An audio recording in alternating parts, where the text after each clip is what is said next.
नमस्कार। Decode exam द्वारा संचालित यूपी पीसीएस प्रीलिमिनरी एग्जामिनेशन 2020 के क्रैश कोर्स के आज के भूगोल की कक्षा में मैं आशुतोष आप सभी का स्वागत करता हूं।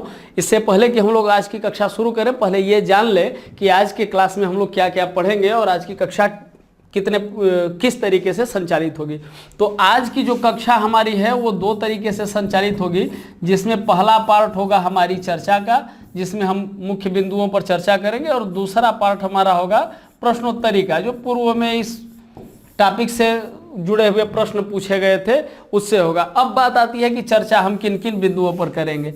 तो चर्चा सबसे पहले तो भारत की अवस्थिति के बारे में की जाएगी, और अवस्थिति के बाद भारत का विस्तार क्या है, कितना अक्षांशीय विस्तार है, कितना देशांतरीय विस्तार है, यह हो गया। अवस्थिति प्राकृतिक रूप से हो गई, विस्तार इसका हो गया अक्षांशीय और देशांतरीय विस्तार।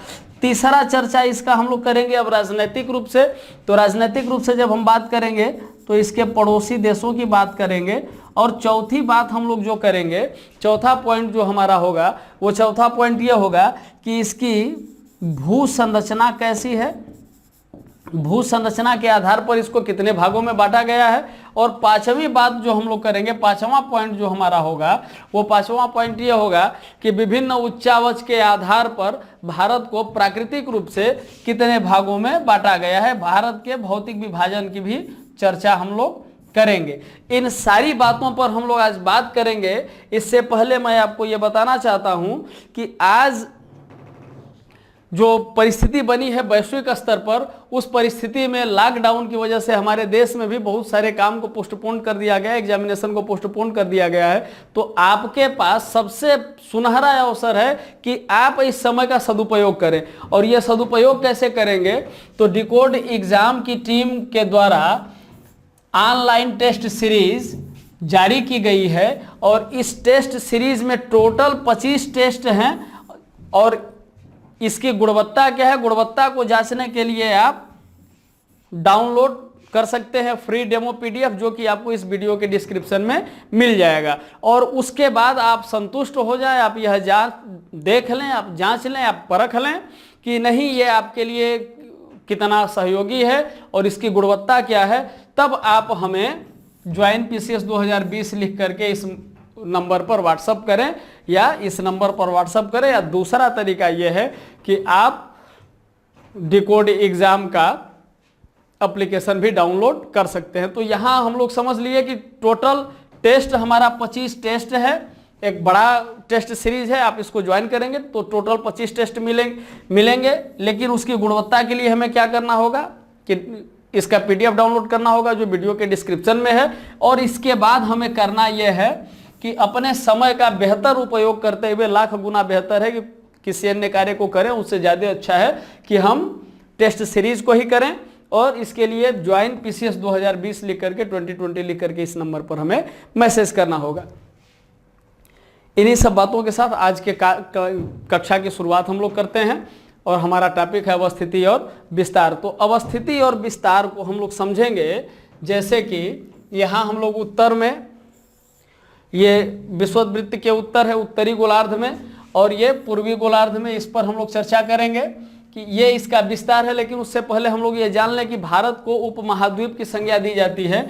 और जब हम देखेंगे कि इस उपमहाद्वीप के पूर्व में क्या है, तो पूरे भारतीय उपमहाद्वीप की बात हम लोग करें। राजनीतिक रूप से भारत की मैं बात नहीं कर रहा हूँ, जिसमें भारत, पाकिस्तान, भूटान, नेपाल, बर्मा ये अलग अलग है, हम इसकी बात नहीं कर रहे हैं। हम बात कर रहे हैं भारतीय उपमहाद्वीप की, जिसमें कि भारतीय उपमहाद्वीप में से श्रीलंका को हम लोग अलग कर दें तो भारत, पाकिस्तान, भूटान, नेपाल ये भारतीय उपमहाद्वीप के ही हिस्से में आते हैं। अब भारतीय उपमहाद्वीप के पूर्व में इंडो चीन प्रायद्वीप, और भारतीय उपमहाद्वीप के पश्चिम में अरब प्रायद्वीप, और भारतीय उपमहाद्वीप के उत्तर में हिमालय का विस्तार, और दक्षिण में हिंद महासागर, पूर्व में बे ऑफ बंगाल, और पश्चिम में अरबियन सी के साथ विस्तृत है।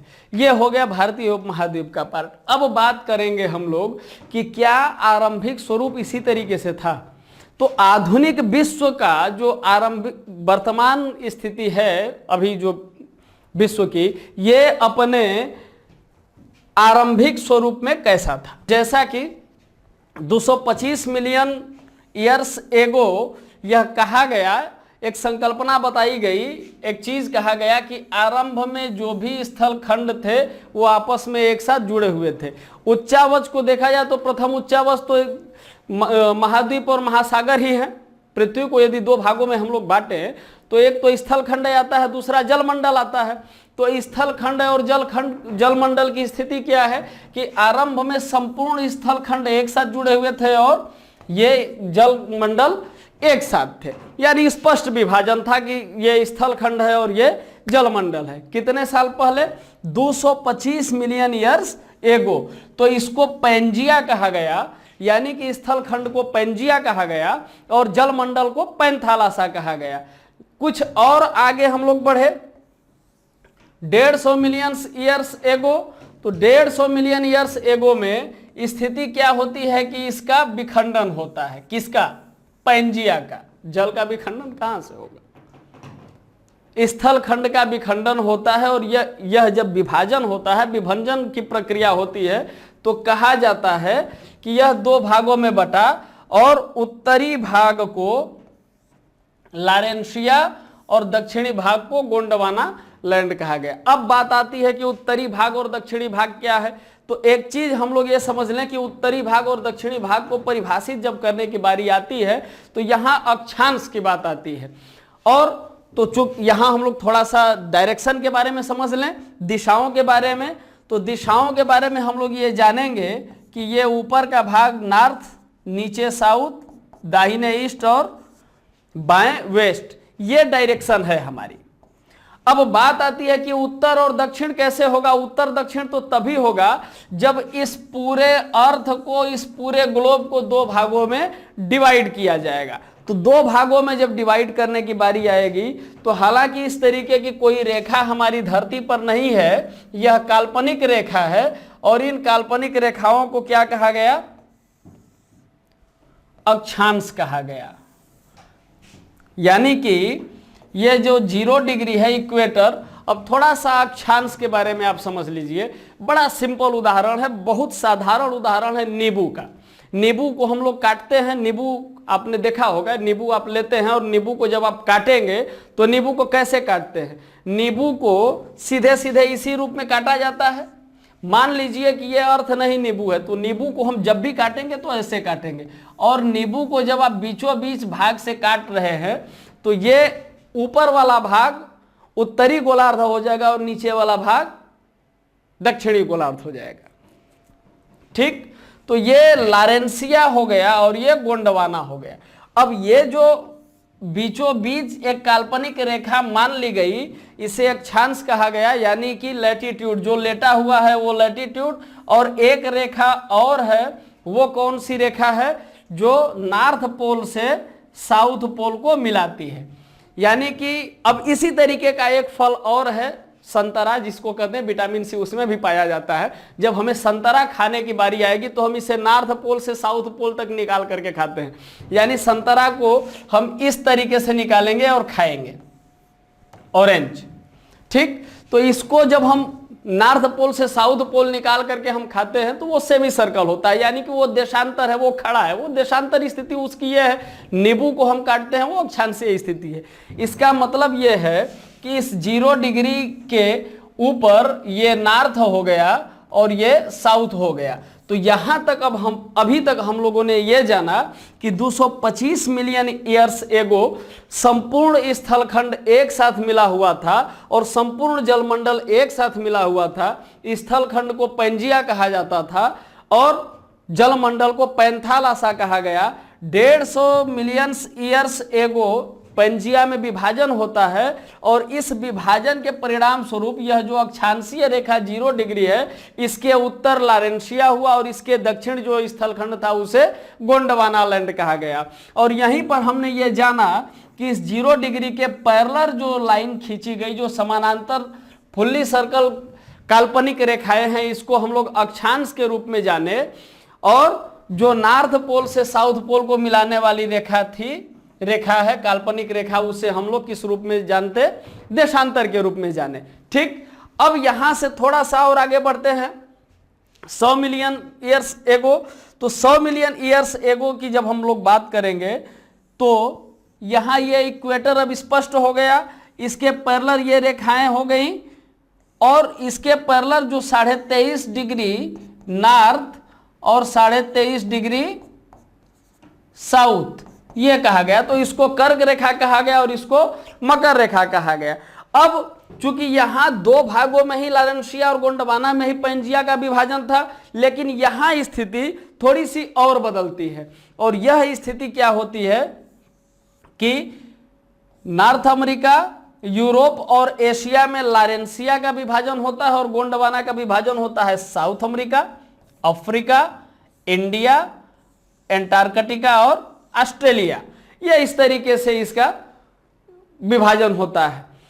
आज की स्थिति यदि वर्तमान में हम लोग देखें तो वर्तमान की स्थिति क्या है कि अब एक चीज यहां ध्यान देने की जरूरत है कि अभी तक ये एशिया लारेंशिया का ही पार्ट है और ये उत्तर में है, लेकिन यहां पर गोंडवाना लैंड का ये मेजर पार्ट ये दक्षिण में है और इंडिया कहां है, इक्वेटर के दक्षिण में है, इक्वेटर के दक्षिण में है। लेकिन आधुनिक समय में जब हम देखेंगे तो हमें यह पता चलेगा कि साउथ अमेरिका और थोड़ा सा पश्चिम आता है, अफ्रीका थोड़ा सा और ऊपर जाता है, यानी कि इक्वेटर के और ऊपर पहुंचता है, यूरोप की स्थिति और ऊपर जाती है और नॉर्थ अमेरिका भी थोड़ा सा पश्चिम आता है और इंडिया यहां से टूट करके कहां पहुंचता है, एशिया महाद्वीप तक, और ऑस्ट्रेलिया और क्या होता है और पूरब की तरफ बढ़ता है। लेकिन ऑस्ट्रेलिया की जो लोकेशन है वो 0 डिग्री के नीचे है, यानी ये साउथ में ही है, लेकिन इंडिया साउथ से नॉर्थ की तरफ, उत्तर की तरफ गतिशील हो गई।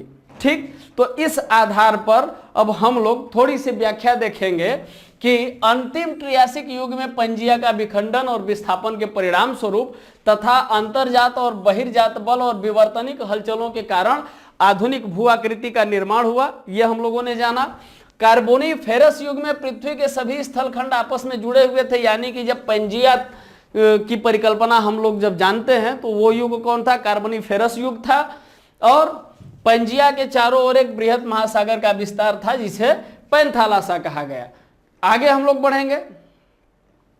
अब इसका जब विभाजन होता है तो उत्तरी भाग लारेंशिया, अंगारा लैंड, इसमें यूरोप, एशिया, उत्तरी अमेरिका शामिल था और चूंकि उत्तरी अमेरिका, यूरोप और एशिया इसमें शामिल था, जब उत्तरी अमेरिका और साउथ अमेरिका दोनों पश्चिम की तरफ विस्थापित होते हैं तो बीच में क्या बनता है, ये अटलांटिक महासागर बनता है।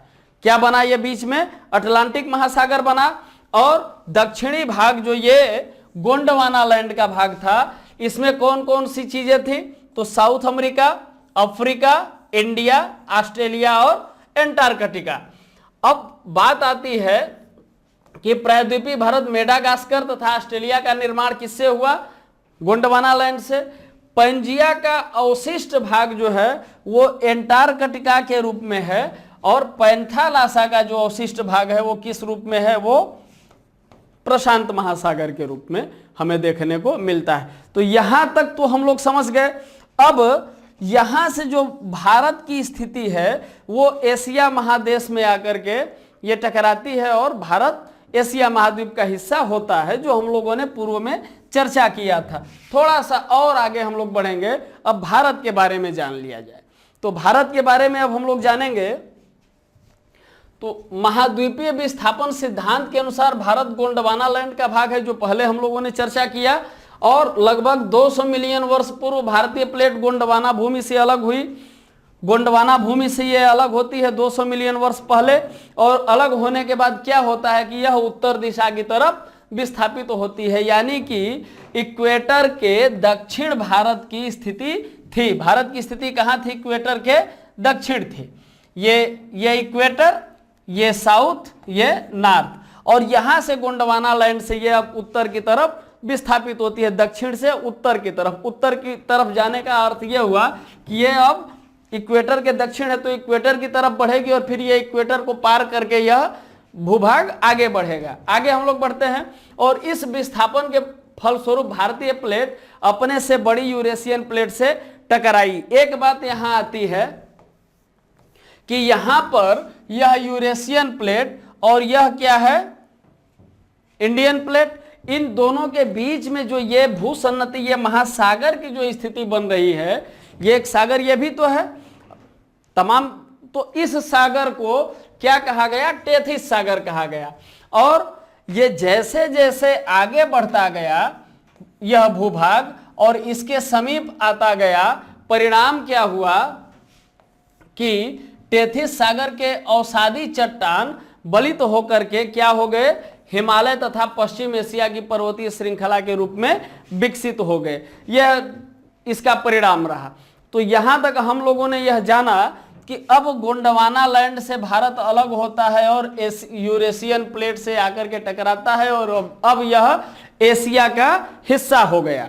ठीक, और इसका परिणाम यह हुआ कि यहाँ पर जो टेथिस सागर था, इसमें जो अवसादी चट्टानें थी, अवसादी शैलें थी, यह ऊपर उठती चली गई, जिनके परिणाम स्वरूप हिमालय और पश्चिम एशिया के पर्वत श्रृंखलाओं का विस्तार होता है और भारत अब एशिया महादेश का हिस्सा हो गया।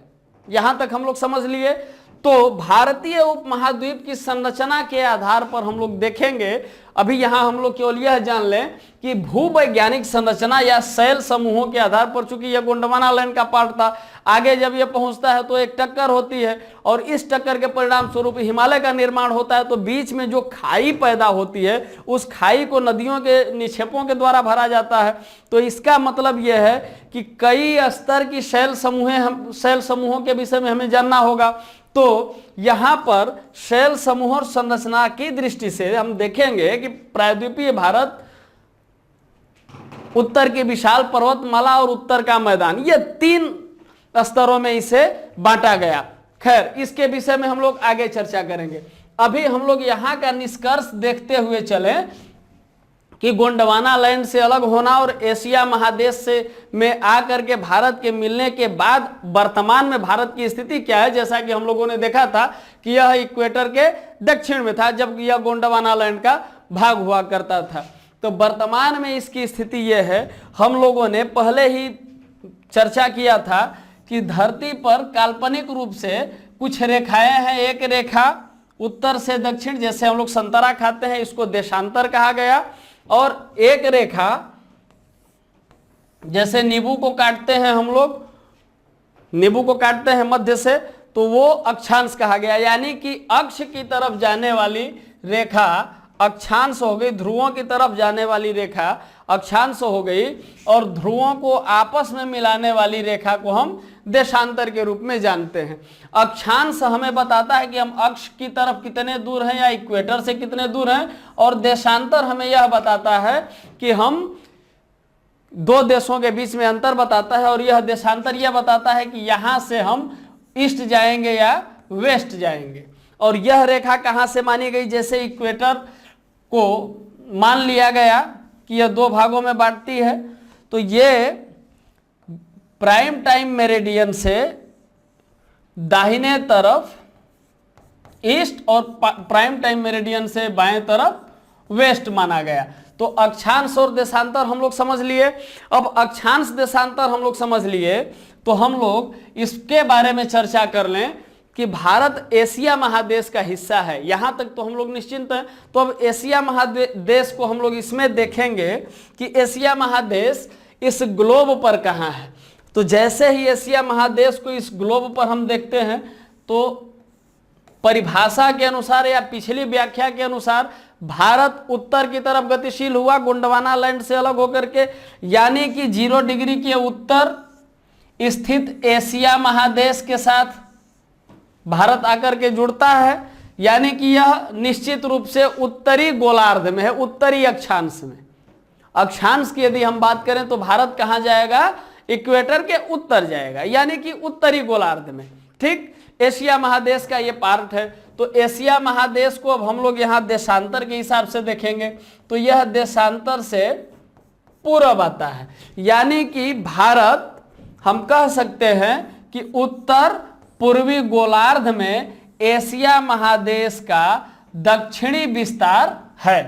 एशिया महादेश के दक्षिण में स्थित भारत उत्तर पूर्वी गोलार्ध में स्थित है, या दूसरे अर्थों में हम ये कहेंगे कि भारत उत्तर पूर्वी गोलार्ध में स्थित एशिया महादेश का यह दक्षिणी विस्तार है। यहां तक हम लोग समझ लिए कि भारत कहाँ स्थित है, भारत की स्थिति क्या है। तो अब हम लोग इस पर चर्चा कर ले कि भारत की जो स्थिति है एशिया महादेश में, इसका विस्तार क्या क्या है। तो कहीं ना कहीं जब हम लोग देखेंगे इस मैप पर, तो यहां अब भारत नॉर्थ, ये साउथ, ये भारत की स्थिति है। ग्लोब पर इसका जो विस्तार हम लोग देखेंगे, तो चूंकि यह उत्तरी गोलार्ध में है, तो हम यहां भी उत्तर ही लिखेंगे और यहां ऊपर भी उत्तर ही लिखेंगे। ग्लोब पर हम इसको पूर्वी देशांतर में देख रहे हैं, उत्तर पूर्वी गोलार्ध में, तो जब देशांतर हम देखेंगे तो भारत का जो पश्चिमी भाग है वह गोलार्ध पर पूर्वी देशांतर ही होगा, और भारत का जो पूर्वी देशांतर है वह ग्लोब पर भी पूर्वी देशांतर ही होगा। ऐसा नहीं होगा कि यह पश्चिमी देशांतर हो जाएगा, ऐसा नहीं होगा। यह भी क्या होगा, पूर्वी देशांतर ही कहलाएगा। और ये भारत का ये दक्षिणी बिंदु गोलार्ध में हम देखेंगे, उत्तरी गोलार्ध में, तो यह उत्तरी गोलार्ध में आता है, इसलिए इसके अक्षांशों की गणना भी हम उत्तर में ही करेंगे। इस प्रकार से अब हमारे सामने एक प्रश्न आता है। प्रश्न यह है कि भारत का उत्तर दक्षिण और पूर्व पश्चिम का जो बिंदु है, अंतिम बिंदु, वो कौन कौन सा है। तो एक चीज हम लोग जान लें कि पूर्व में अरुणाचल प्रदेश में है किबुथु, और पश्चिम में हमारा बिंदु है गुहार माता या गौरा माता गुजरात में, ठीक। दूसरा है उत्तर में इंदिरा कोल, सियाचिन ग्लेशियर के निकट लद्दाख। अब देखिए बात यहां आती है, थोड़ा सा परिवर्तन राजनीतिक रूप से हुआ है, राजनीतिक नक्शे में परिवर्तन हुआ है, तो हमें अपने प्रश्न को भी बदलना पड़ेगा। वो परिवर्तन क्या हुआ कि कुछ समय पहले ही हमारे देश की सरकार ने यह निर्णय लिया कि जम्मू कश्मीर और लद्दाख में, लद्दाख को एक केंद्र शासित राज्य बना दिया जाए। वहां से धारा 370 हटने के बाद अब लद्दाख भी एक केंद्र शासित राज्य हो गया। तो अभी तक जो हम लोग देखते थे, ये पढ़ते थे कि यहाँ जो इंदिरा कोल है ये जम्मू कश्मीर में है, अब वहाँ उत्तर बदल जाएगा, वो क्या हो जाएगा, लद्दाख हो जाएगा, ठीक।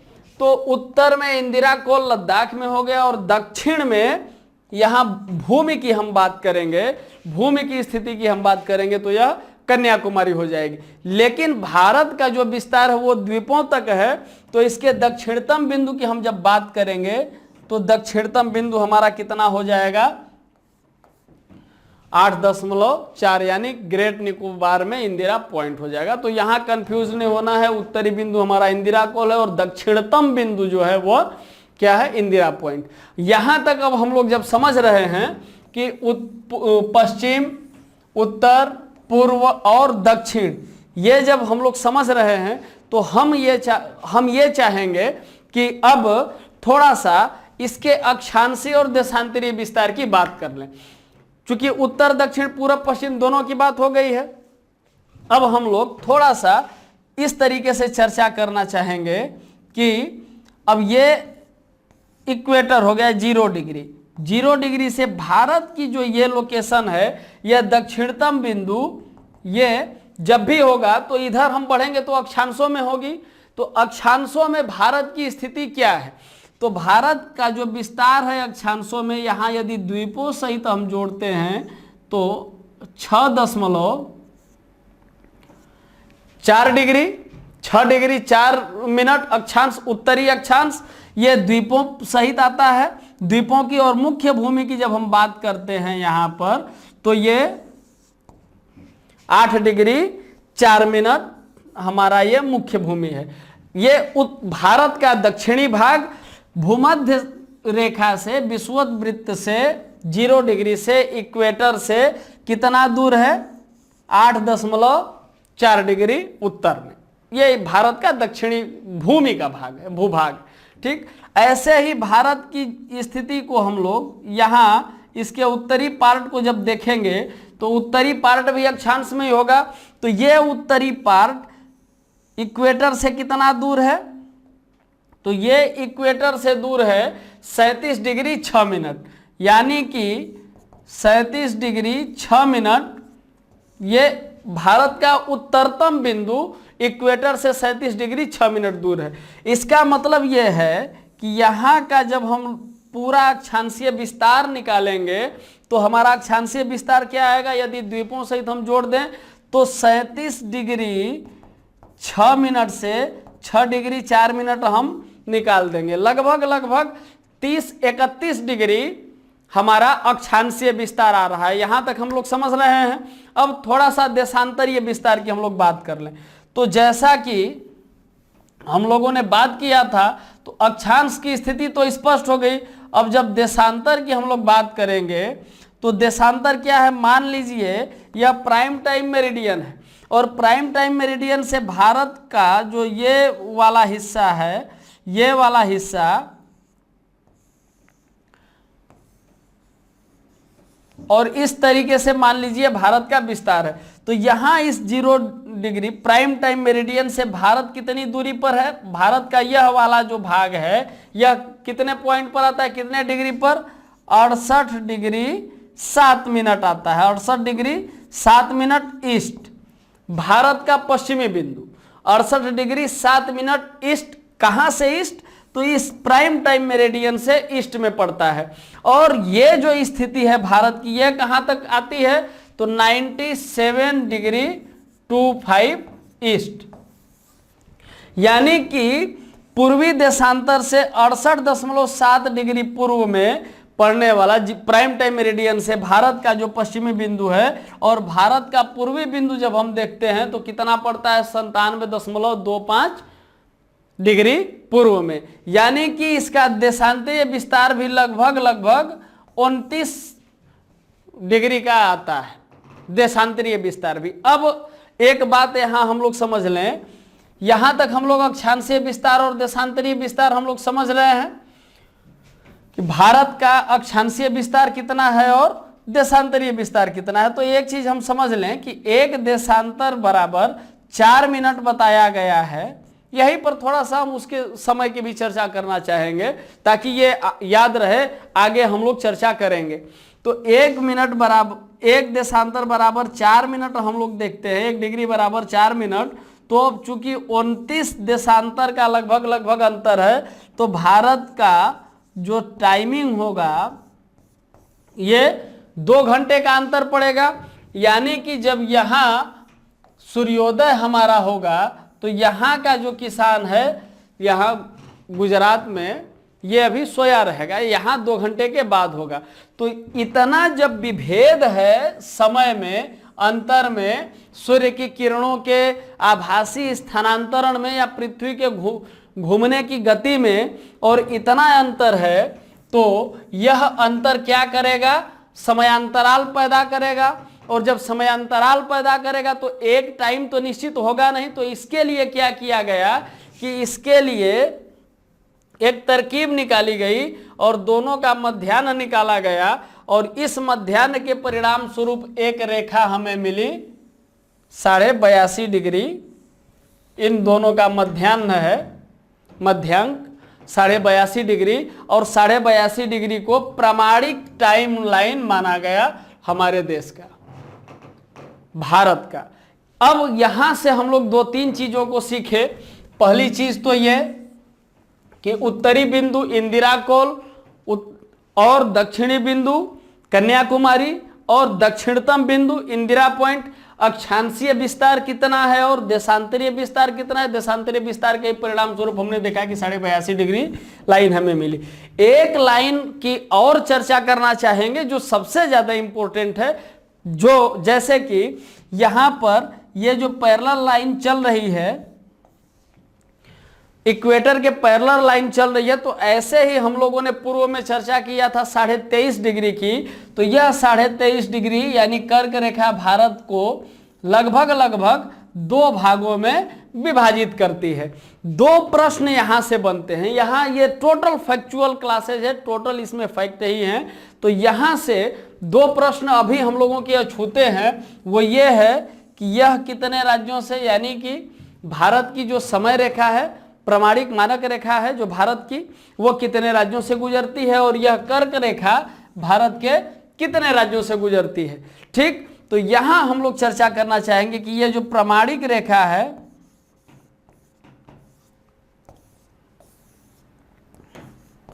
उमैको, और ये कर्क रेखा GRM-CJ-PTM, यानी कि GRM-CJ-PTM कर्क रेखा 8 राज्यों से गुजरती है, और ये उमैको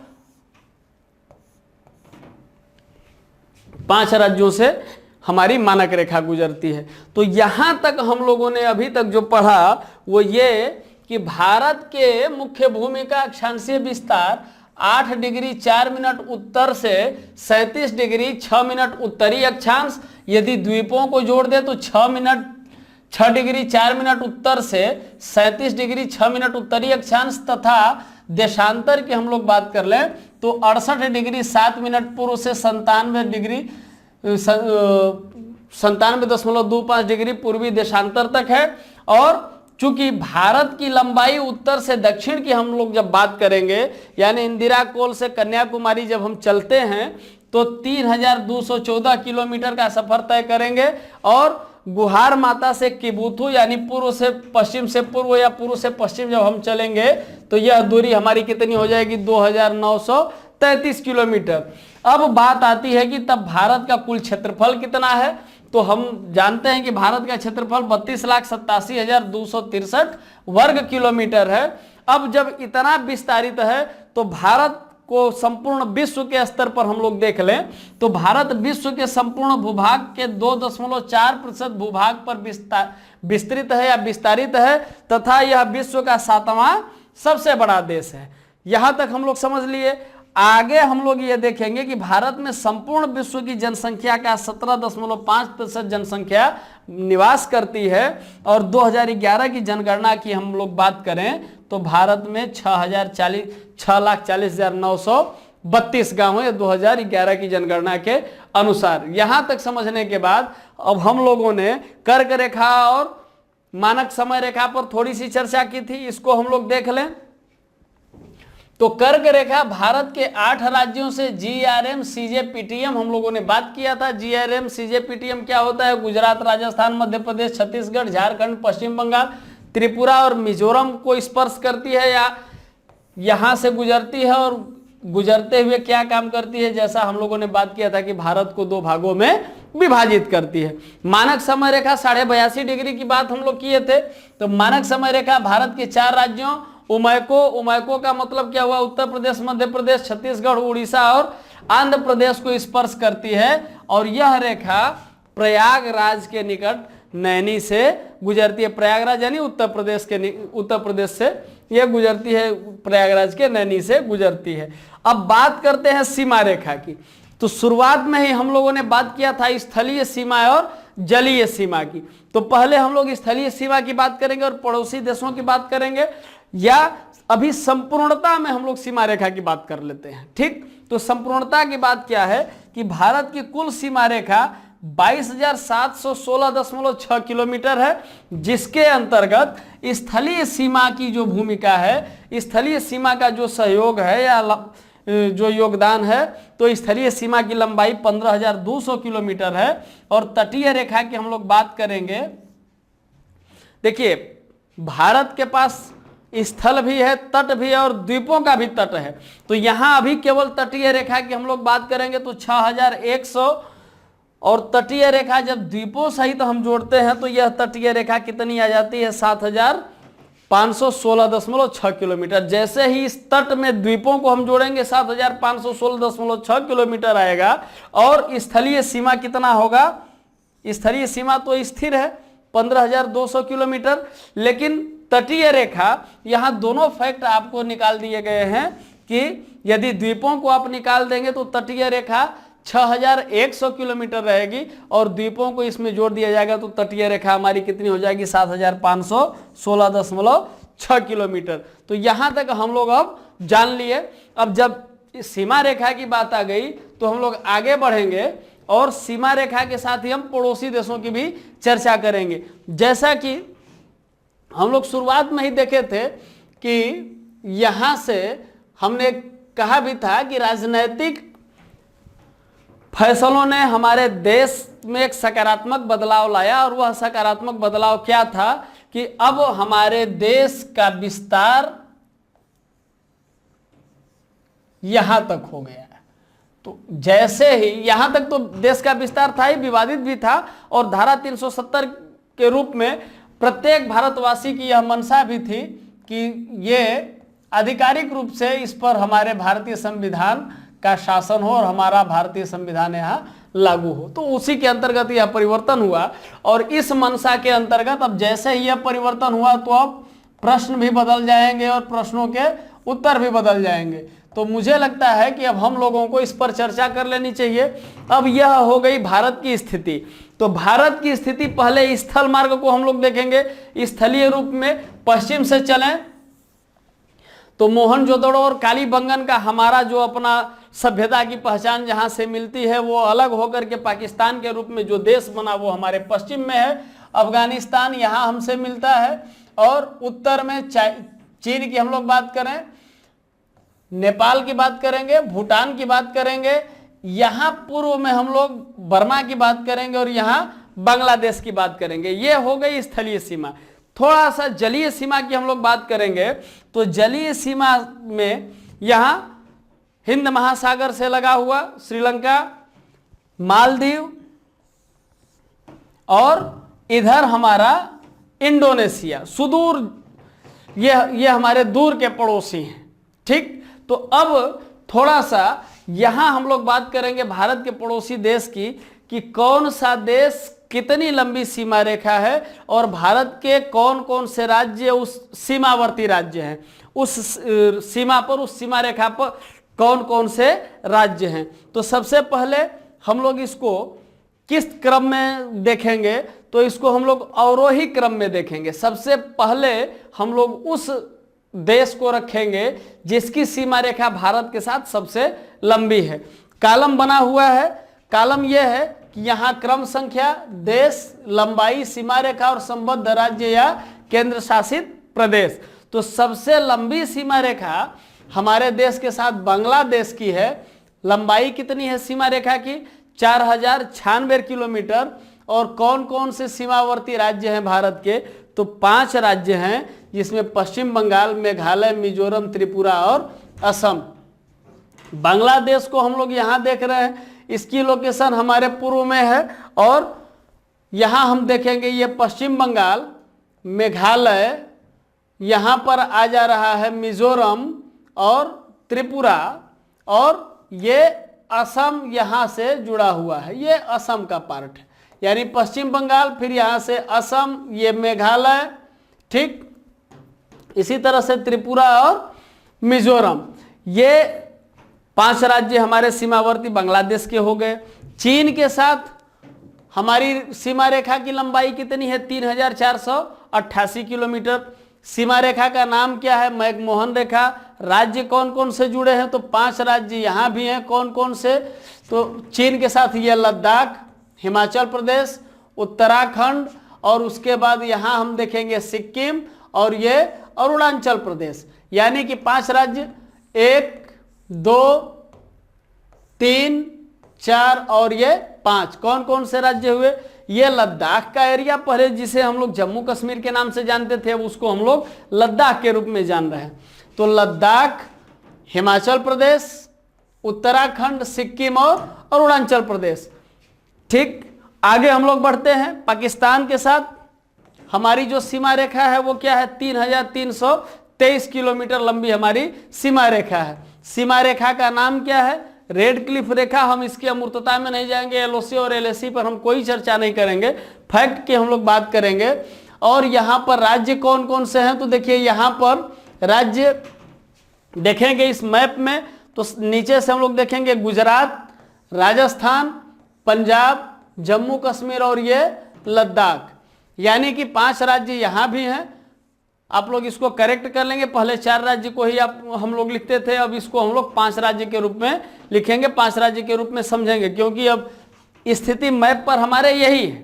विश्व के मानचित्र पर, विश्व के भूगोल में यह बहुत बड़ा परिवर्तन है। तो प्रश्न यहां से आएंगे और हमें इसके उत्तर के लिए तैयार रहना होगा। ठीक, नेपाल के साथ हमारी सीमा रेखा कितनी है?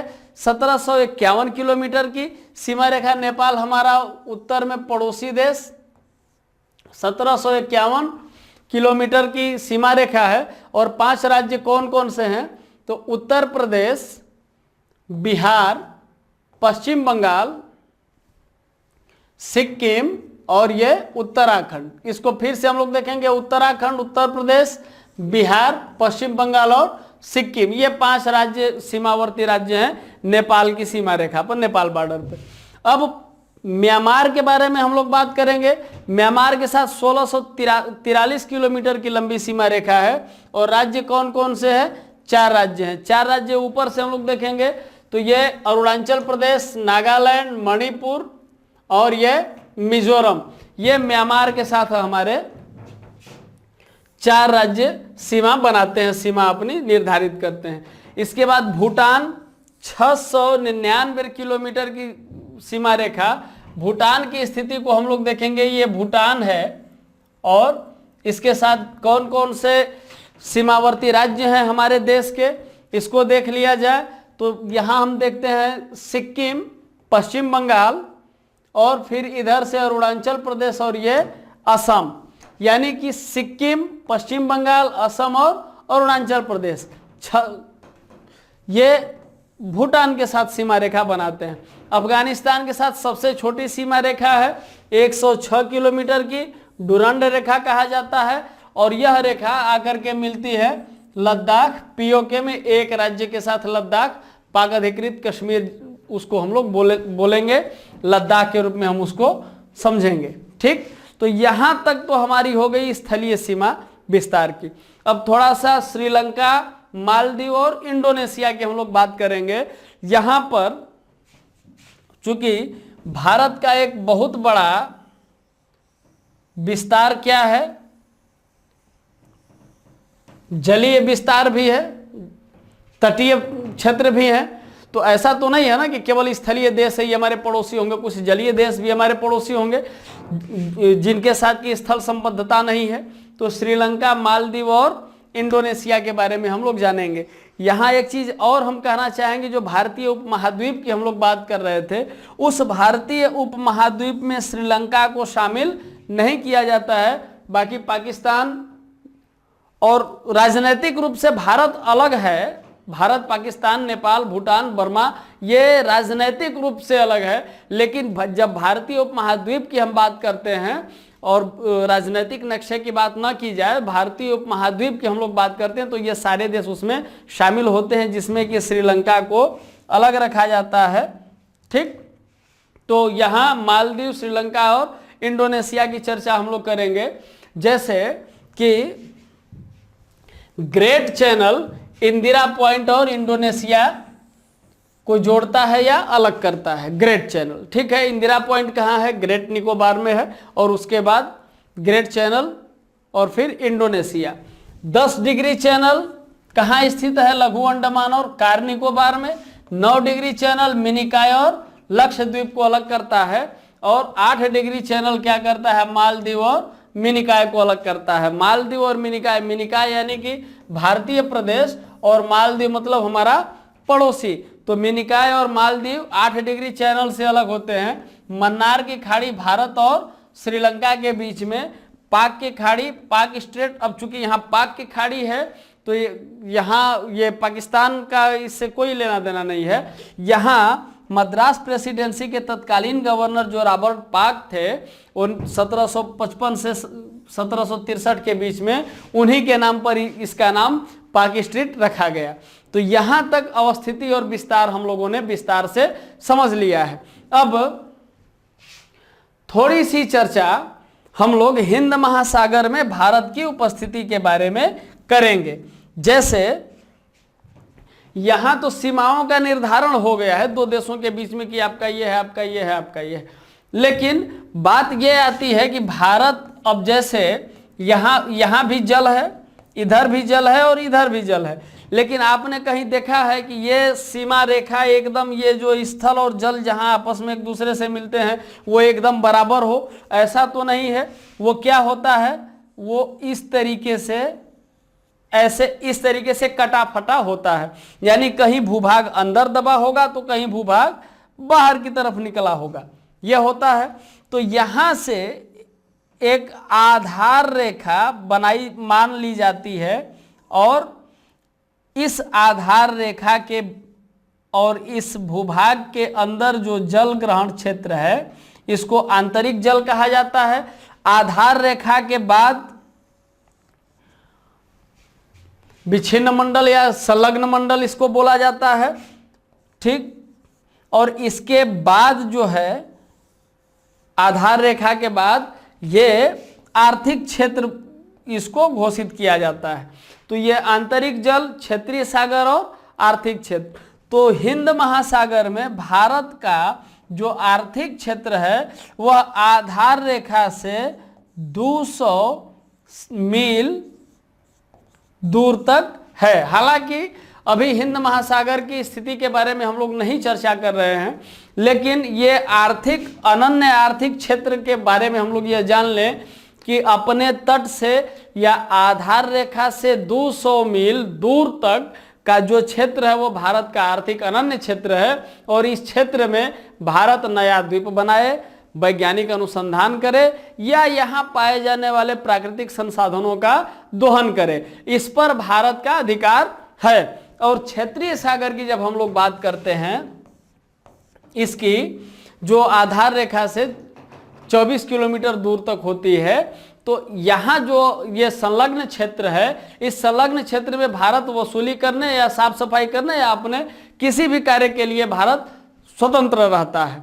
तो इसका मतलब यह है कि समुद्र में यहाँ तट से जो भारत का आर्थिक विस्तार या आर्थिक अनन्य आर्थिक क्षेत्र जो है वो 200 मील दूर तक समुद्र में विस्तृत है। यहाँ तक अब हम लोग समझ लिए। तो अब थोड़ा सा प्राकृतिक संरचना के बारे में हम लोग चर्चा करना चाहेंगे। जो प्राकृतिक संरचना का मतलब यह है कि चट्टानों के संस्तर के आधार पर जो भारत को 3 भागों में बांटा गया था, प्रायद्वीपीय भारत, उत्तर की विशाल पर्वतमाला, और इसी के साथ साथ जो ये कहा गया था कि नहीं उत्तर का मैदान, तो उस पर थोड़ी सी चर्चा हम लोग करना चाहेंगे। एकदम बिल्कुल हम लोग इसके भूगर्भिक इतिहास पर या इसके भूगर्भिक शैल स्तर की चर्चा हम लोग नहीं करेंगे। हम लोग बिल्कुल शॉर्टली फैक्चुअल चीजों को कुछ मुख्य चीजों को देखते हुए आगे बढ़ेंगे। जैसे प्रायद्वीपीय भारत, हम लोग यह जान रहे हैं कि यह गोंडवाना लैंड का भाग है, और इसका निर्माण कैसे हुआ, तो यह आग्नेय तथा रूपांतरित शैलों से बना है। सीमा विस्तार की बात कर ले प्रायद्वीपीय भारत की, तो सीमा विस्तार क्या है इसको याद रखेंगे। उत्तर में कच्छ से आरंभ होकर अरावली के पश्चिम से गंगा के समानांतर गंगा डेल्टा तक, उत्तर पूर्व में करबी एगलांग व मेघालय पठार तथा पश्चिम में राजस्थान तक इसका सीमा विस्तार है। यानी उत्तर में कच्छ से शुरू होता है और अरावली के पश्चिम से यह गंगा के समानांतर गंगा के डेल्टा तक पहुंचता है। यानी कहां तक, गंगा का डेल्टा बंगाल की खाड़ी तक, और उत्तर पूर्व में यह करबी एकलांग व मेघालय पठार तथा पश्चिम में राजस्थान तक इसका विस्तार है।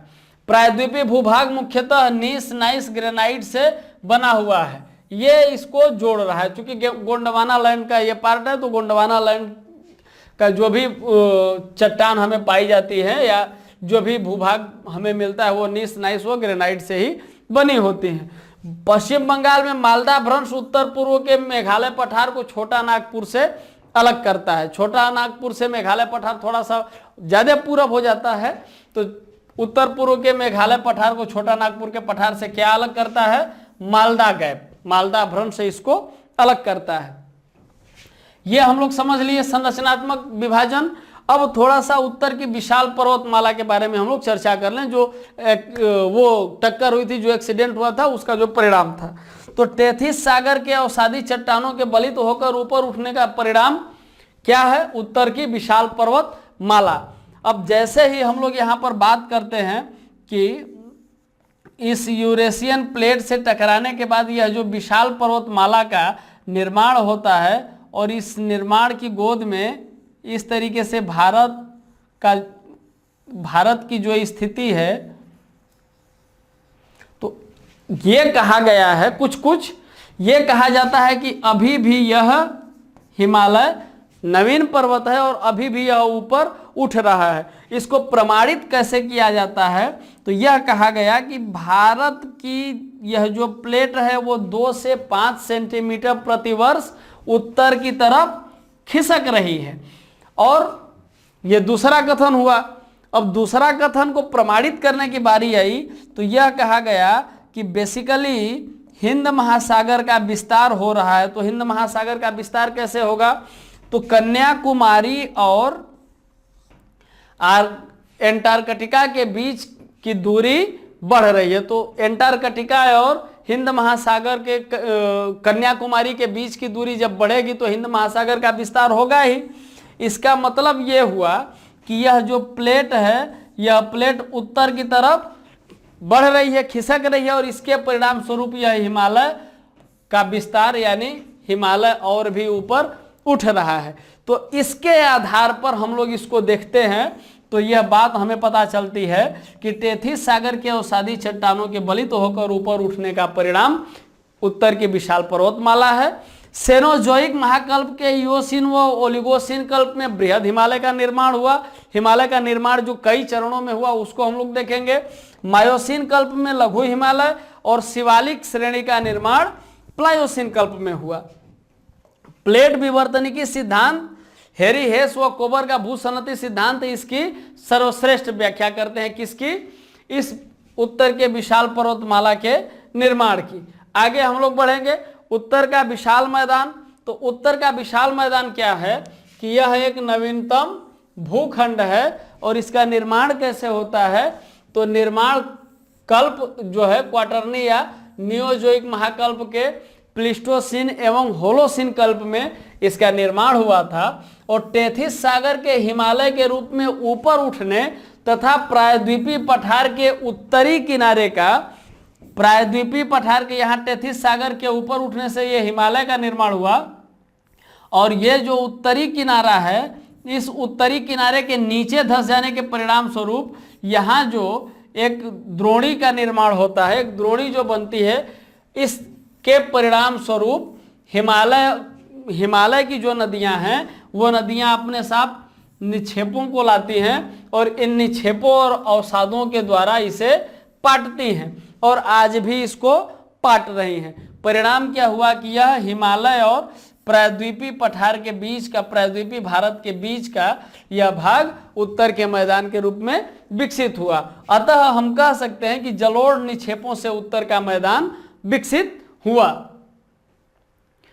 अब यहां तक जब हम लोगों ने पढ़ लिया संरचना के स्तर पर, तो अब हम लोग थोड़ा सा विभिन्न प्राकृतिक रूप से जो उच्चावच पाए जाते हैं या विभिन्नता जो पाई जाती है प्राकृतिक रूप से, उस पर थोड़ी सी हम लोग चर्चा कर लें, थोड़ी सी चर्चा करेंगे।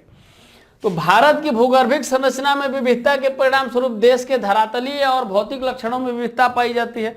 जैसे हम लोगों ने देखा कि एक तरफ हिमालय हो गया, दूसरी तरफ प्रायद्वीपीय भारत हो गया, उसके बाद बीच में यह संरचनात्मक दृष्टिकोण है। बीच में नदियों के द्वारा जलोढ़ निक्षेपों से पाटा गया उत्तर का मैदान हो गया।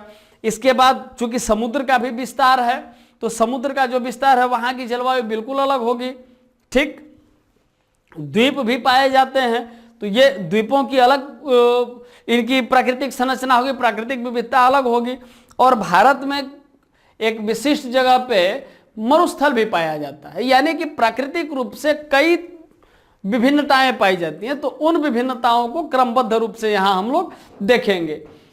तो देख लिया जाए कि भारत के संपूर्ण क्षेत्रफल का लगभग 10.6% क्षेत्र पर्वतीय भाग।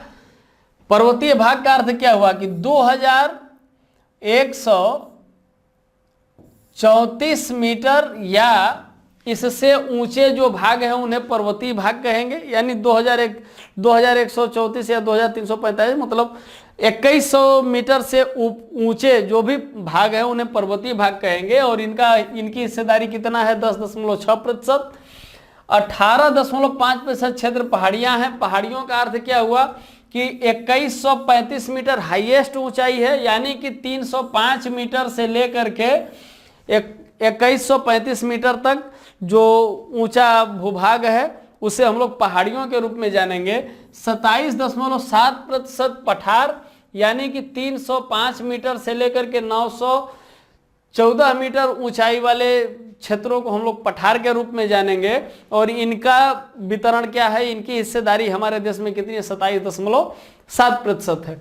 तथा 43.02% क्षेत्रफल पर भारत का मैदान विस्तृत है। ये भारत के प्राकृतिक जो भूभाग हैं, ये भूभाग का प्राकृतिक रूप से विभाजन है उच्चावच के आधार पर। अब इस तरह से हम देखेंगे तो भारत को मुख्यतः कितने भागों में बांटा गया, भारत को मुख्यतः 4 प्राकृतिक भागों में बांटा गया और 6 उपभौतिक क्षेत्रों में भारत को बांटा गया है। और ये 4 भाग कौन कौन से हैं, तो उत्तर का पर्वतीय भाग यानी हिमालय रेंज की बात हो रही है, उत्तर का विशाल मैदान, ठीक। इसके बाद प्रायद्वीपीय पठार, तट एवं द्वीप, ये 4 प्राकृतिक भाग हैं। आगे हम लोग इस पर चर्चा करेंगे, ठीक। तो अब तक हम लोगों ने यह जाना कि भारत की स्थिति और विस्तार क्या है। अब थोड़ा सा हम लोग ये देख लें भारत के इस टॉपिक से जुड़े हुए जो महत्वपूर्ण प्रश्न हैं जो पूर्व में पूछे गए थे, जैसा कि हम लोग पहले ही बात किए थे, उन प्रश्नों पे हम लोग थोड़ी सी चर्चा करेंगे। कुछ सिलेक्टेड प्रश्न है उस पर हम लोग डिस्कस करेंगे। ये आज के करीब 30 से 35 क्वेश्चन पे हम लोग डिस्कस कर लेते हैं। चलिए शुरू करते हैं। प्रश्न संख्या 1। प्रश्न क्या है कि भारत का अक्षांशीय विस्तार एवं देशांतरीय विस्तार लगभग समान है और उसके लंबाई तथा चौड़ाई की दूरियों में अंतर पाया जाता है। भारत का अक्षांशीय विस्तार भी समान है, अक्षांशीय और देशांतरीय विस्तार लगभग समान है, यानी 30 डिग्री के आसपास आता है, ठीक। 30 डिग्री के आसपास इनका अक्षांशीय और देशांतरीय विस्तार आता है। यहां तक तो बात ठीक है। अब यह कह रहा है भूमध्य रेखा पर ही देशांतर रेखाओं के बीच दूरी सर्वाधिक होती है, अतः और क्रमशः कम होती हुई ध्रुवों पर शून्य होती है। यह बात भी सही है। तो यहां अंतर पाए जाने का कारण क्या है कि पहले हम लोग अब देशांतर को समझ लें। देशांतर जैसे ही यह ग्लोब है, ग्लोब पर उत्तर से दक्षिण जब हम लोग ऐसे मिलाएंगे तो यहां हम देखते हैं कि यहां तो शून्य हो जा रही है ध्रुवों पर, लेकिन सबसे अधिक डिस्टेंस कहां है, ये इक्वेटर पर है। तो इस तरीके से हम देखेंगे तो A और R दोनों सही है और R जो है A की सही व्याख्या करता है। लंबाई अक्षांशीय और देशांतरीय विस्तार समान होने के बावजूद भी लंबाई और चौड़ाई की दूरियों में जो अंतर पाया जाता है उसका कारण क्या है कि भूमध्य रेखा पर ही देशांतर रेखाओं के बीच दूरी सर्वाधिक होती है। और जैसे जैसे हम ध्रुवों की तरफ बढ़ते जाते हैं देशांतर रेखाओं में क्या होता है, देशांतर रेखाओं के बीच की दूरी कम होती जाती है। आगे हम लोग बढ़ेंगे। दूसरा क्वेश्चन है आदम का पुल निम्न में से किन देशों के बीच स्थित है। बीपीएससी 2001 में यह प्रश्न पूछा गया था, एडम्स ब्रिज के बारे में पूछ रहा है। तो इसका उत्तर आप लोगों के पास भी होगा, भारत और श्रीलंका। इसका उत्तर डी है। आगे हम लोग बढ़ेंगे, थोड़ा जल्दी जल्दी इसको हम लोग देखेंगे। अभी हम लोग देखे थे कि भारत का अनन्य आर्थिक क्षेत्र विस्तारित है, हम लोग इसके उत्तर में देखे थे, उत्तर भी 200 समुद्री मील, ठीक। अब समुद्री मील की चर्चा हम लोग बाद में करेंगे फिर कभी। यहाँ हम लोगों को यही जानना है कि 200 समुद्री मील में भारत का आर्थिक अरण्य क्षेत्र विस्तारित है। अगला क्वेश्चन हम लोग देखेंगे, निम्न में से कौन सा द्वीप भारत और श्रीलंका के मध्य स्थित है। ऑप्शन आपके सामने है, एलिफेंटा, न्यूमूर, रामेश्वरम और लक्षद्वीप। तो भारत और श्रीलंका के बीच यह क्वेश्चन पूछा गया था बीपीएससी 2005 में, बीपीएससी ने पूछा था 2005 में, और आंसर है इसका रामेश्वरम। नेक्स्ट क्वेश्चन इसका देख लिया जाए कि कर्क रेखा निम्नांकित में से किस एक राज्य से होकर के नहीं गुजरती है। एमपीपीएससी 2008 में यह प्रश्न पूछा था एमपीपीएससी ने। तो कर्क रेखा को हम लोग देख लें कि GRMCJPTM, ये गुजरात, राजस्थान, मध्य प्रदेश, छत्तीसगढ़, झारखंड, पश्चिम बंगाल, त्रिपुरा और मिजोरम, ये 8 राज्य हैं जिनसे कि ये गुजरती है। तो यहाँ R से राजस्थान मिल गया, T से हमें त्रिपुरा मिल गया, G से हमें क्या मिल गया, गुजरात मिल गया, लेकिन ये उड़ीसा, इसका मतलब ये है कि कर्क रेखा उड़ीसा से होकर के नहीं गुजरती है। तो हमारा सही आंसर क्या होगा, डी हमारा सही आंसर होगा। आगे हम लोग बढ़ेंगे। भारतीय मानक समय निम्न में से किसके स्थानीय मानक को दर्शाता है? तो यहाँ जो इलाहाबाद लिखा है प्रयागराज हो गया है, क्योंकि हम लोगों ने आज पढ़ा भी था कि प्रयागराज से होकर के यह गुजरती है। तो यह प्रयागराज की इलाहाबाद के स्थानीय समय को दिखाती है। एमपीपीएससी 1996 में यह प्रश्न पूछा गया था। सर्वप्रथम इंडिया शब्द का प्रयोग किसने किया था? जैसा हम लोग बात किए थे कि इंडिया शब्द का सबसे पहले प्रयोग किसने किया था। अब इसका उत्तर नहीं बताएंगे, इसका उत्तर आप लोग कमेंट में हमें बताइए, और साथ साथ चलिए जितने भी लोग साथ में जुड़े हुए हैं। सही उत्तर है सी इसका। आगे हम लोग बढ़ेंगे। भारत में सर्वाधिक लंबी समुद्र तटीय सीमा वाला राज्य कौन सा है? तो सबसे लंबी समुद्र तटीय सीमा वाला राज्य गुजरात है। आगे हम लोग बढ़ेंगे। मरकत द्वीप एमराल्ड आइलैंड के नाम से प्रसिद्ध है। अब देखिए यहाँ पर जो प्रश्न है, यह प्रश्न 2004 में RAS RTS में पूछा गया था कि मरकत द्वीप यानी एमराल्ड आइलैंड के नाम से विख्यात है, कौन सा विख्यात है? लक्षद्वीप, अंडमान निकोबार द्वीप, दमन द्वीप या न्यूमूर द्वीप। तो इसका सही आंसर है बी, इसका सही आंसर है। आगे हम लोग बढ़ेंगे। निम्नांकित में से कौन सा भारतीय राज्य म्यांमार की सीमा पर स्थित नहीं है? मणिपुर, नागालैंड, त्रिपुरा या अरुणाचल प्रदेश की बात कर रहा है। तो ऊपर से जब हम लोग नीचे की तरफ आते हैं तो अरुणाचल प्रदेश, नागालैंड, मणिपुर और एक राज्य और कौन सा है? तो इसका सही आंसर है इसका सही आंसर है त्रिपुरा। मणिपुर के बाद मिजोरम आता है, त्रिपुरा नहीं आता, त्रिपुरा। ठीक, आगे हम लोग बढ़ेंगे। भारत के किस राज्य की सीमा बांग्लादेश से नहीं लगती है? मिजोरम, मणिपुर, त्रिपुरा और मेघालय की बात कर रहा है। किस राज्य की सीमा रेखा इससे नहीं लगती है? तो मणिपुर की सीमा रेखा बांग्लादेश से नहीं लगती है। यह प्रश्न यूपीपीसीएस 2008 में पूछा गया था। इस प्रश्नोत्तरी श्रृंखला का उद्देश्य यह है कि हमने अभी तक जो पढ़ा है वो हमें उसकी पुनरावृत्ति भी हो जाए, पुनरावृत्ति कक्षा भी हो जाए, और आपको यह पता चले कि हमने उन टॉपिक्स को, उन चीज़ों को ही उठा करके रखा है जो हमारे परीक्षा के दृष्टिकोण से अति महत्वपूर्ण है। ठीक, आगे हम लोग बढ़ेंगे कि निम्न में से कौन से द्वीप अपतट द्वीप नहीं है? लक्षद्वीप, मुंबई, हेनरी द्वीप या सार्ट द्वीप। तो यहाँ जो लक्षद्वीप है यह अपतट द्वीप नहीं है, यह तटीय द्वीप नहीं है। यह क्या है? ये द्वीप हैं, और सही आंसर हमारा होगा 12 का ए। ठीक, आगे हम लोग बढ़ेंगे। क्वेश्चन है जनसंख्या तथा क्षेत्रफल की दृष्टि से भारत का विश्व में कौन सा स्थान है? एमपीपीसीएस ने पूछा था 2010 में।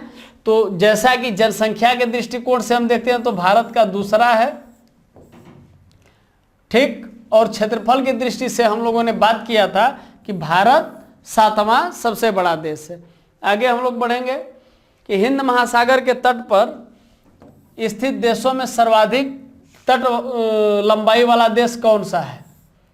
तो सर्वाधिक जिसकी तट रेखा सबसे ज्यादा लंबी हो वह देश कौन सा है? अनडाउटली यहाँ हम लोग टिक करेंगे भारत को। आंसर बी हमारा सही आंसर होगा। आगे हम लोग बढ़ेंगे। नेपाल के पड़ोसी भारतीय राज्यों का सही युग्म क्या है? नेपाल के पड़ोसी भारतीय राज्यों का सही युग्म क्या है? यहाँ सीधे सीधे यह पूछना चाहता है कि नेपाल भारत के कौन कौन से सीमावर्ती राज्य हैं जो नेपाल बॉर्डर पे पड़ते हैं। ठीक, तो यहाँ हम लोग इसका सही उत्तर देखेंगे, सिक्किम और बिहार की बात करें। ठीक, आगे हम लोग बढ़ेंगे।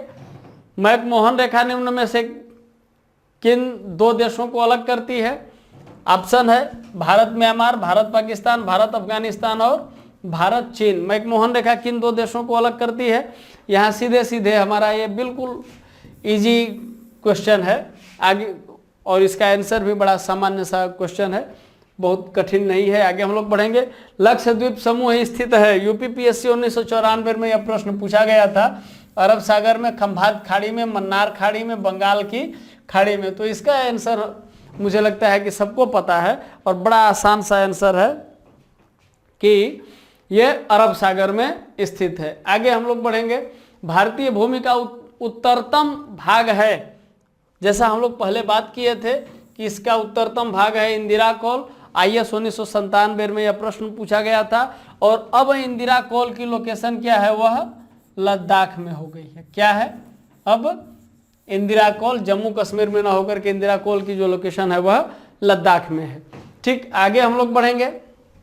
नेक्स्ट क्वेश्चन, संपूर्ण विश्व के क्षेत्रफल में भारत की भागीदारी लगभग है। यूपीपीसीएस 2006 में यह प्रश्न पूछा गया था और हम लोग आज डिस्कस भी किए थे। सही आंसर इसका है बी, 2.4%। ठीक, और इसके हिसाब से भारत विश्व का 7वां सबसे बड़ा देश है। आगे हम लोग बात करेंगे, निम्न में से कौन सा कथन 82.5 डिग्री पूर्व देशांतर के संबंध में नहीं है? RAS RTS 2010 के परीक्षा में यह प्रश्न पूछा गया था और इसका सीधा सीधा मतलब यह है कि 82.5 डिग्री का अर्थ यह है कि प्रामाणिक समय मानक रेखा जिसको हम लोग कहते हैं, तो उसके विषय में प्रश्न है। कथन दिए गए हैं। कथन क्या है कि यह भारत के लिए मानक देशांतर रेखा है। बिल्कुल सही, बिल्कुल है जी। इस रेखा का स्थानीय समय ग्रीनविच समय से 5.5 घंटा आगे है। बिल्कुल है जी, एकदम आगे है। यह भी सही है। यह रेखा इलाहाबाद के समीप से गुजरती है। हाँ जी, बिल्कुल गुजरती है। यह भारत को 2 बराबर भागों में विभाजित करती है। ऐसा थोड़ी है, भारत को 2 बराबर भागों में कर्क रेखा विभाजित करती है, यह थोड़ी विभाजित करती है। तो इसको हम लोग कहेंगे कि यह इसके संबंध में उचित नहीं है। आगे हम लोग बढ़ेंगे। निम्नलिखित में से कौन सा देश भारतीय उपमहाद्वीप के अंतर्गत सम्मिलित नहीं किया जाता? तो जैसा कि हम लोगों ने बात किया था, भारतीय उपमहाद्वीप के अंतर्गत नेपाल, भूटान, पाकिस्तान या भारतीय उपमहाद्वीप के अंतर्गत आते हैं, लेकिन श्रीलंका भारतीय उपमहाद्वीप के अंतर्गत नहीं आता। अगला क्वेश्चन हम लोग देखेंगे। नेक्स्ट क्वेश्चन है, उत्तराखंड PCS 2003 में पूछा गया था कि निम्नलिखित में से कौन सा स्थान भूमध्य रेखा के निकटतम है? कन्याकुमारी, इंदिरा पॉइंट, अगाती और मिनिका है। तो एक चीज हम लोग जान लें कि यहाँ कन्याकुमारी यह मुख्य भूमि 8.4 डिग्री और हमारे देश का जो अक्षांशीय विस्तार है उत्तर से वो कितना है? 6.4 डिग्री नॉर्थ, यानी कि तो भैया यहाँ 0 डिग्री है। और तो सबसे पहले 6 आएगा कि 8 आएगा? सबसे पहले 6 आएगा, यानी कि उत्तरतम बिंदु हमारा जो है वो उत्तरतम पॉइंट क्या है? सबसे ये दक्षिणतम पॉइंट इंदिरा पॉइंट है जो ग्रेट निकोबार में, और वो क्या है? 6.4 डिग्री, 6 डिग्री 4 मिनट है। तो सबसे नजदीक भूमध्य रेखा के कौन सा होगा? 6 होगा ना। तो यहां हमारा उत्तर सी सही है। आगे हम लोग बढ़ेंगे। भारत की तट रेखा की कुल लंबाई है लगभग, BPSC 1997 में यह प्रश्न पूछा था। अब देखिए यहां पर हम लोग बात करेंगे तट रेखा की कुल लंबाई। अब इसमें द्वीपों सहित नहीं दिया है, यदि द्वीपों सहित दिया होता तब तो यह है, लेकिन केवल तट रेखा की लंबाई 6100 किलोमीटर यदि दिया रहता तब वहां पर हम लोग ये करते। 6100 किलोमीटर नहीं दिया है और यहाँ पर 7516 किलोमीटर दिया है, यानी कि यह द्वीपों को इनरोल करके पूछ रहा है। अतः आंसर हमारा बी सही होगा। नेक्स्ट क्वेश्चन हम लोग देखेंगे कि ग्लोब पर कर्क रेखा भारत के कितने राज्यों से गुजरती है? IS 1998, यह तो रटा रटाया आंसर है। आगे हम लोग बढ़ेंगे कि निम्नलिखित राज्यों में से किसकी सर्वाधिक तट रेखा है? MPPCS 95 और UPPCS 2007 में यह प्रश्न पूछा गया था। रिपीटेड प्रश्न है, इसके पहले भी हम लोग चर्चा किए थे। गुजरात। आगे हम लोग बढ़ेंगे। भारत का दक्षिणतम बिंदु कहाँ है? अब देखिए दक्षिणतम बिंदु में कंफ्यूज नहीं होना है। UPPCS 1990 में यह प्रश्न पूछा था। तो दक्षिणतम बिंदु या दक्षिणी बिंदु, दोनों में अंतर है। दक्षिणी बिंदु कन्याकुमारी है भूभाग पर, और दक्षिणतम बिंदु की हम बात करेंगे तो ग्रेट निकोबार में इंदिरा पॉइंट, ग्रेट निकोबार में इंदिरा पॉइंट। यहां इस तरीके से कंफ्यूज किया जाता है। तो दक्षिणतम बिंदु कहाँ है? बड़ा निकोबार में। नेक्स्ट क्वेश्चन, भारत का सुदूरस्थ दक्षिणी बिंदु है सुदूरस्थ दक्षिणी बिंदु हमारा इंदिरा पॉइंट। आगे हम लोग बढ़ेंगे, निम्नलिखित में से किस तट से भारत का औसत समुद्र तल नापा जाता है? आरओ 2013 में यह प्रश्न पूछा गया था, तो इसका सही आंसर है बी, चेन्नई से। सही आंसर है इसका बी, चेन्नई से। नेक्स्ट क्वेश्चन है, इनमें से कौन सा देश भारत के साथ सबसे लंबी स्थलीय सीमा बनाता है? आरओ 2013 का यह प्रश्न था और इसका सटीक उत्तर है बांग्लादेश। ऑप्शन सी हमारा सही होगा। नेक्स्ट क्वेश्चन हम लोग देखेंगे कि भारत का सुदूर पश्चिम का बिंदु क्या है? पश्चिमी बिंदु पीसीएस 1994 में यह प्रश्न पूछा था कि भारत का सुदूर पश्चिमी बिंदु क्या है? तो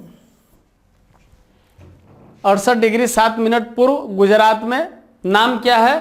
तो नाम है इसका गुहार माता या गौरा माता या गुहार मोती के रूप में हम इसको जानते हैं। ठीक, आगे हम लोग बढ़ेंगे, निम्नलिखित द्वीपों के युग्मों में से कौन सा एक 10 अंश जलमार्ग द्वारा आपस में पृथक किया जाता है? यूपीएससी 2014 ने यह प्रश्न पूछा था और इसका सही आंसर क्या है?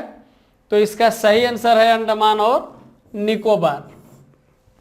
10 डिग्री चैनल से अंडमान और निकोबार अलग होते हैं। आगे हम लोग बढ़ेंगे, भारत के कितने राज्य समुद्र के किनारे पर हैं? सही आंसर है इसका सी। आगे हम लोग बढ़ते हैं, भारत के राज्यों का निम्नलिखित में से कौन सा एक युग्म सबसे पूर्वी और सबसे पश्चिमी राज्य को इंगित करता है? प्रश्न यह पूछा था, आईएएस 2015 में यह प्रश्न पूछा था कि सबसे पूर्वी और सबसे पश्चिमी, यानी कि सबसे पश्चिम में गुजरात और सबसे पूर्व में क्या आता है? अरुणाचल प्रदेश। क्या आएगा? गुजरात और अरुणाचल। केबुथु और गुहार माता हमको याद होना चाहिए, केबुथु कहाँ पड़ता है और गुहार माता कहाँ पड़ता है। तो हमारा सही आंसर हो जाएगा डी, अरुणाचल प्रदेश और गुजरात। ऐसे आगे हम लोग बढ़ेंगे, हिमालय और गिरिपद के सहारे भूकंपों की सर्वोत्तम व्याख्या की जाती है। आईएएस 2002 में यह प्रश्न पूछा गया था। तो जैसा कि हम लोग बात किए थे कि प्लेटो के अभिसरण के संदर्भ में इसकी व्याख्या सबसे बढ़िया ढंग से, सर्वोत्तम व्याख्या इसकी की जाती है। इसका सही आंसर है प्लेटो के अभिसरण के संदर्भ में। आगे हम लोग बात करेंगे, भारत में गोंडवाना चट्टानों के संबंध में निम्न कथनों का अध्ययन कीजिए तथा नीचे दिए गए कूट से सही उत्तर का चयन कीजिए। क्या है कि गोंडवाना चट्टानों का निर्माण पराविंध्य युग में हुआ। यह देश में सबसे पुरानी परतदार चट्टानें हैं। यह अत्यंत ही धात्विक चट्टानें हैं और इनमें कोयला का बृहद निक्षेप है। तो यहाँ पर जब हम लोग बात करते हैं यह अत्यंत ही धात्विक चट्टानें हैं, तो यह बात आती है किस क्रम में? धारवाड़ क्रम की चट्टानों के विषय में। यह देश में सबसे पुरानी परतदार चट्टानें हैं। तो यह भी कुछ गड़बड़ है, लेकिन विंध्य युग के बाद इस गोंडवाना चट्टानों का निर्माण हुआ और इनमें कोयला का बृहद निक्षेप पाया जाता है। तो इस हिसाब से हम देखें तो हमारा 4 और 1 ये सही होता है, 2 और 3 गड़बड़ है। तो हमारा उत्तर क्या होगा? उत्तर सही होगा ए, 1 और 4 हमारा सही उत्तर होगा। आगे हम लोग बढ़ेंगे, भूवैज्ञानिक संरचना की दृष्टि से मेघालय है। बीपीएससी 1999 में यह प्रश्न पूछा था। तो मेघालय क्या है? छोटा नागपुर और डेक्कन पठार के सदृश है यह। ठीक, तो मेघालय पठार क्या है? छोटा नागपुर और डेक्कन पठार के सदृश है। ना तो यह शिवालिक के समान है, न नागा पटकोई के समान है, न अरावली पर्वत श्रृंखला के समान। आगे हम लोग बढ़ेंगे, आद्यकाल में भारत में पहली ज्वालामुखी क्रिया घटित हुई थी। आरएएस 2001 का यह प्रश्न है। तो इसका सही उत्तर है बिहार की डालमा पहाड़ियों पर आद्यकाल में भारत की पहली ज्वालामुखी जो हुई थी वो बिहार की डालमा पहाड़ियों पर यह क्रिया, ज्वालामुखी की क्रिया घटित हुई थी। दक्कन ट्रैप के संबंध में कौन सा कथन असत्य है? तो पहले कथनों को देख रहे हैं। इसकी रचना दरारी उद्भेदन से हुई। अच्छा, इसकी रचना दरारी और केंद्रीय उद्भेदन से हुई है। ये तो ठीक है, दरारी और केंद्रीय उद्भेदन दोनों से हुई है। दक्कन ट्रैप की उत्पत्ति अंतिम क्रिटेशस काल यानी क्रिटेशस काल के अंतिम चरण में हुआ, यह भी सही है। और इसकी रचना मुख्यतः बेसाल्ट से हुई, यह भी सही है। यही थोड़ा सा गड़बड़ है। तो कौन सा सही होगा, कौन सा कथन असत्य है? आईएएस 1997 में यह प्रश्न था। तो इसकी रचना दरारी उद्भेदन से नहीं हुई, बल्कि दरारी और केंद्रीय दोनों प्रकार के उद्भेदन से इसकी रचना हुई दक्कन ट्रैप की। ठीक, आगे हम लोग बढ़ेंगे। कालानुक्रम के आधार पर सही क्रम क्या है? तो कालानुक्रम को हम लोग देखेंगे तो अरावली, पूर्वी घाट, डेक्कन ट्रैप और हिमालय। तो जैसा कि हम लोग जानते हैं, सबसे पहले अरावली पर्वत श्रृंखला का विस्तार हुआ। अरावली पर्वत श्रृंखला सबसे पुरानी पर्वत श्रृंखला मानी जाती है।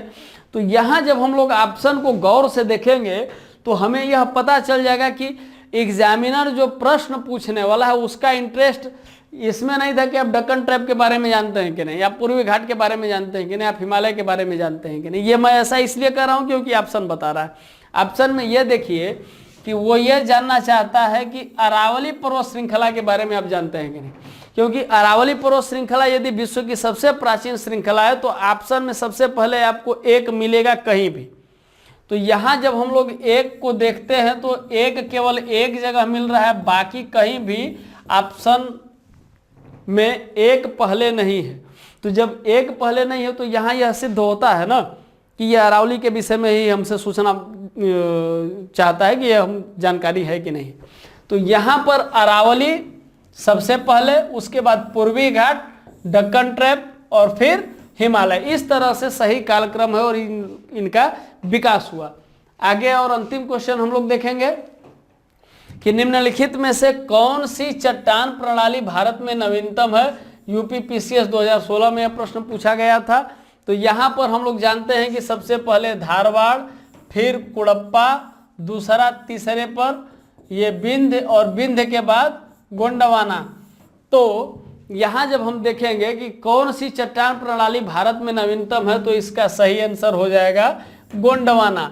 सबसे प्राचीन धारवाड़, फिर कुड़प्पा, विंध्य और गोंडवाना। देखिए आपके पास ये होगा कि बहुत सारी टॉपिक्स हम लोग पढ़े नहीं और बावजूद इसके प्रश्न थे। तो मेरे कहने का मतलब यह है कि टॉपिक को बहुत ज़्यादा लेंदी बनाने की बजाय टॉपिक को बड़े आराम से हम लोग पढ़े, फैक्चुअल चीज़ों को कुछ जो है प्रश्नोत्तरी के माध्यम से हम लोग अपने टॉपिक्स को कवर करेंगे और कुछ जो है कक्षा के माध्यम से, क्लास के माध्यम से, लेक्चर के माध्यम से हम लोग उसको कवर करेंगे। ठीक है, तो इस तरह से आज की कक्षा समाप्त होती है। फिर हम लोग मिलेंगे अगली कक्षा में। तब तक के लिए नमस्कार, धन्यवाद।